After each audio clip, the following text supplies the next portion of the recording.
Ասում են, որ բրնձի շերտերով եւ պանրով հնարավոր է պատրաստել պանրային ծաղիկներ։ Եկեք փորձենք։ Դե ոնց արդեն նշեցի, մեզ անհրաժեշտ է մի քանի բաղադրիչ, որոնցից առաջինը պանիրն է։ Կարող եք վերցնել կամ սուլուգունի կամ մոցարելա տեսակի պանիր։ Անհրաժեշտ է նաեւ հավկիթ, ինչպես նաեւ պաքսիմատ, խորհուրդ եմ տալիս վերցնել պանկո տեսակի պաքսիմատ։ Ու դե սկզբում արդեն նշել էի, անհրաժեշտ է նաեւ բրնձի թերթիկ։ Բրնձի թերթիկը ջրի մեջ թրջում ենք, որպեսզի փափկի։ Վերևի հատվածում դնում ենք պանիրը, որը նախապես երկար կտրատում ենք։ Տոլմայի կամ էլ բլինչիկի նման փաթաթում ենք, հետո թաթախում ենք հավկիթի մեջ, պաքսիմատի մեջ, կրկին հավկիթի մեջ եւ պաքսիմատի մեջ։ Ես տապակելու փոխարեն նախընտրեցի եփել այրոգրիլի մեջ մոտ 10 րոպե։ Տեսքը։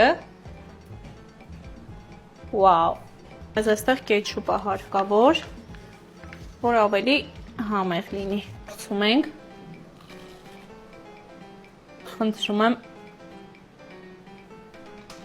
այս պահը ֆիքսենք։